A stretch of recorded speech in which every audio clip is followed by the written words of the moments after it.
আসসালামু আলাইকুম। সবাই কেমন আছেন? রংমন রাঁধুনি রান্নাঘর পাওয়ার্ড বাই গ্রামীণ ট্রাভেলস মাসলানা গুঁড়া মশলাতে সবাইকে স্বাগতম। মাহে রমজানের অনেক অনেক শুভেচ্ছা। ইতিমধ্যে আমি ডেকে নিচ্ছি আমার খুব পরিচিত একজন এবং খুব পছন্দের একজন, তাকে আমি খুব ভালোবাসি এবং বাকিটা আপনারাই দেখে নিন কে আসতে চলেছে। ডেকে নিচ্ছি সবার প্রিয় কবিতা আপুকে। আসসালামু আলাইকুম আপু। ওয়ালাইকুম সালাম। কেমন আছেন আপু? আছি আলহামদুলিল্লাহ ভালো। তুমি ভালো আছো? এই তো আপু আলহামদুলিল্লাহ, তোমাদের দোয়ায় ভালো আছি। বসো আপু। তো আপু কেমন যাচ্ছে দিনকাল? এই তো বেশ ব্যস্ততার ভিতরে, কাজের ভিতরে যাচ্ছে। তো রোজা নিয়ে তো বেশ শুট টুট, তারপর তুমি মনে হয় একটা বিজনেসও করো, সেটা নিয়ে তো একটু দৌড়ঝাঁপের মধ্যেই আছো, তাই না? এইরকমই যাচ্ছে, বেশ ব্যস্ততার ভিতরেই যাচ্ছে। আচ্ছা আপু, রোজা নিয়ে তুমি কি আইটেম নিয়ে কাজ করছো? এখন আমি তো রোজার আইটেম নিয়ে কাজ করছি। তো রোজা উপলক্ষে বেশ আইটেম কিছু আমি যেমন দুই একটা নাম বলো দর্শকদেরকে। ইফতার আইটেমে তোমার চিকেন রোল কাবাব, চিকেন নাগেট, তারপরে ভেজিটেবল রোল, তারপরে স্বামী কাবাব, এই টাইপের জিনিস অনেক আমার যাচ্ছে। এগুলো নিয়ে আমি ব্যস্ত আছি এখন। এই আর কি। আচ্ছা আপু, তোমার সাথে ছোট একটি গেম খেলি, প্রস্তুত তো? ঠিক আছে। আচ্ছা, চটপটি নাম ফুচকা, ফুচকা, কক্সবাজার না সাজেক, কক্সবাজার। ঘরোয়া রান্না আর প্রফেশনাল রান্না, ঘরোয়াটাই ভালো হয়। শাড়ি না জামা, চুড়ি না ব্রেসলেট? ছুরি। আচ্ছা, আর একটা প্রশ্ন করি, লাস্ট প্রশ্ন। ধরো তোমাকে একটা বিফের মাংস দেওয়া হলো, জাস্ট আমরা বিফ স্টিকের যে সাইজটা, ওই সাইজের একটা মাংস দিলাম। হঠাৎ করে তোমার বাসায় দুপুর একটা গেস্ট চলে আসলো, তিনজন, তাহলে তুমি ওটা কিভাবে রান্না করে তাদেরকে প্রেজেন্ট করবা? এটাকে আমি ছোট করে পিস করে ফেলবো, মজা করে ভুনা করে সাথে ডাল দিয়ে সার্ভ করে মানে তারা এক চামচ হলেও করে পাচ্ছে? আছে। আচ্ছা ঠিক আছে আপু, আজকে মনে খুব একটা হেলদি ফুড তুমি আমাদের দর্শকদেরকে দেখাতে যাচ্ছি। হ্যাঁ, আমি একটা হেলদি ফুড দেখাতে চাচ্ছি। চলো শুরু করি। হ্যাঁ, তাহলে দর্শক ছোট বিরতির পর ফিরে আসছি, সাথেই থাকবে।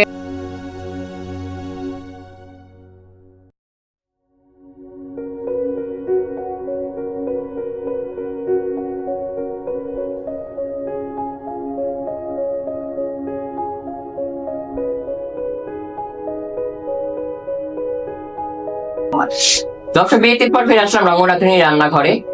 তো আপু আজকে কি করে দেখাচ্ছ আমার দর্শকদের জন্য? সাথে ভেজিটেবল। আচ্ছা দর্শক, সতে ভেজিটেবল বানাতে কি কি উপকরণ লাগছে আপনারা এক নজর দেখে নিন, তারপর ছোট বিরতির পর ফিরে আসছি, সাথেই থাকবেন। বাটার, গোলমরিচ গুঁড়া, লবণ, এখানে আছে কাঁচামরিচ আর রসুনের গুঁড়ো, গাজর, ক্যাপসিকাম, কাঁচা পেঁপে, ব্রোকলি, ফুলকপি।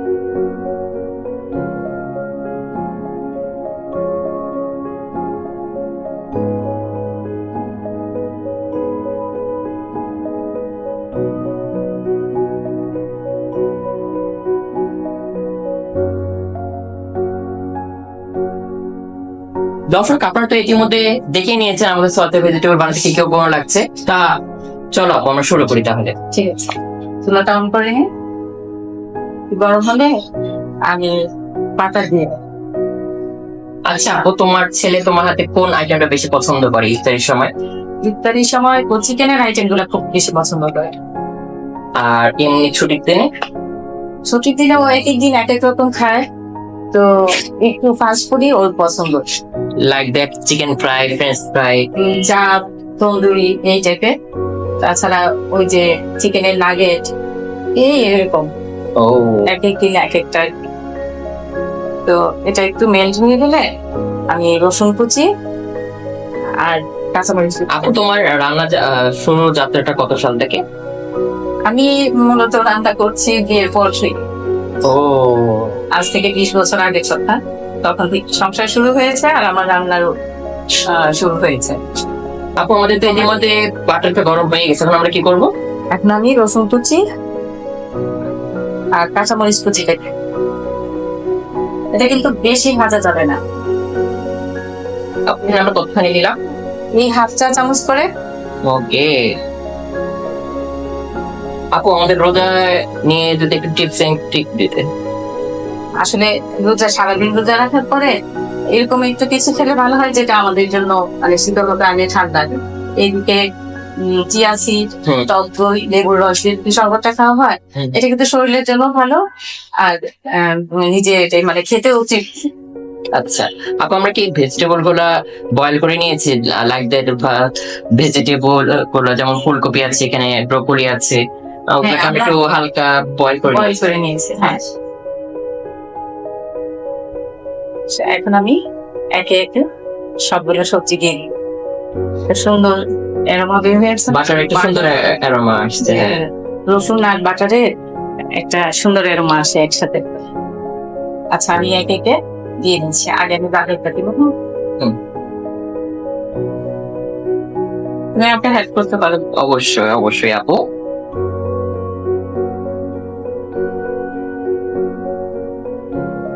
এবার আমি ফুলকপিটা দিয়ে দিচ্ছি। এই যে তুমি আগে চেয়ে নিলাম ফুলকপিটা দিয়ে।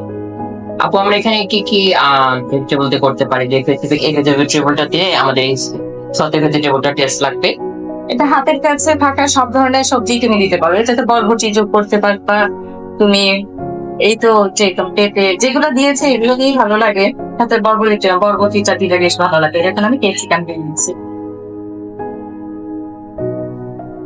বাটারের সুন্দর একটা অ্যারোমা থাকছে। সরি, হ্যাঁ একটু কমে দিয়ে।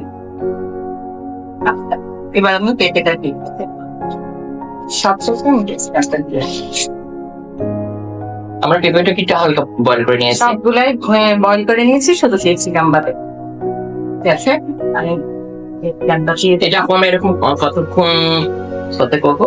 আমরা বেশিক্ষণ করবো না এটা, জাস্ট এটার সাথে সবকিছু একটু মিশে গেলে টস করে নিয়ে নামিয়ে নেবো। আমি লবণ দিচ্ছি পরিমাণ মতো। পরিমাণ মতো।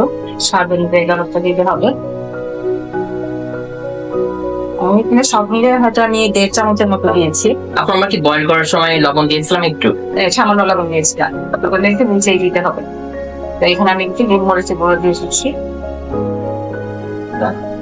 আপু, আমরা এই পর্যায়ে একটা ব্রেক নিয়ে নিই।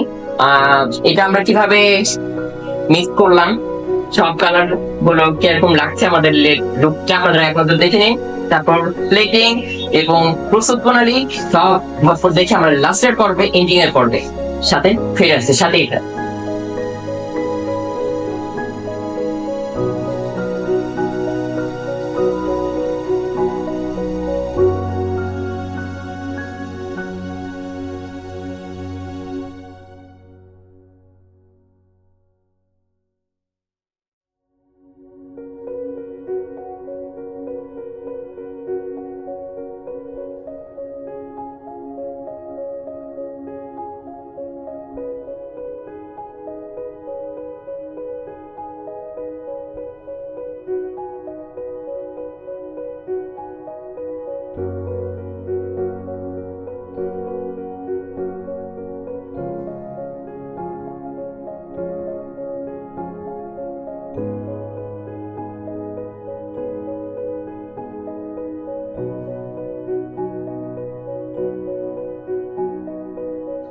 দর্শক, বিরতির পর ফিরে আসলাম রঙ্গনাথনী রান্নাঘর। আপনাদের ইতিমধ্যে আমাদের সতে ভেজিটেবল করতে কি কি কেমন করে করলো সেটা তো দেখে নিলেন, এবং প্রস্তুত প্রণালী দেখে নিয়েছেন, এবং প্লেটিংও দেখে ফেলেছেন। তো আপু, তোমার জন্য ছোট্ট কিছু উপহার আছে রঙ্গনাথনী রান্নাঘরের পক্ষ থেকে। রঙ্গনাথনী রান্নাঘরের পক্ষ থেকে এবং গ্রামীণ হাউসের পক্ষ থেকে তোমার জন্য হচ্ছে একটি উপহার, থ্যাংক ইউ। এবং মাসলানা গুঁড়া মশলার পক্ষ থেকে তোমার জন্য ছোট একটি উপহার, অনেক ধন্যবাদ মাসলানাকে। এবং গ্রামীণ হাউসের পক্ষ থেকে এবং রঙ্গনাথনী রান্নাঘরের পক্ষ থেকে তোমার জন্য হচ্ছে একটু উপহার। তোমাকে এবং গ্রামীণ ট্রাভেলসকে অসংখ্য ধন্যবাদ এরকম একটা আয়োজন করে দেওয়ার জন্য। এবং মাসলানা গুঁড়া মশলাকে অসংখ্য ধন্যবাদ। সবাইকে এইভাবে সবসময় পাশে চাই, রঙ্গনাথনী রান্নাঘরের সাথে চাই। এই তো তো আপু, তোমাকে কোনো এপিসোডে আবার দেখতে পাবো ইনশাল্লাহ। আমি কি রঙ্গনাথনী রান্নাঘরে তোমাকে পাবো সব সময়? ইনশাল্লাহ বাবা। তাহলে আগেও কবিতা আপু ছিল, এখন আছে, ভবিষ্যতেও থাকবে। সবাই ভালো থাকবেন, সুস্থ থাকবেন, রঙ্গনাথনী রান্নাঘরের সাথে থাকবেন। আল্লাহ হাফেজ। আল্লাহ হাফেজ।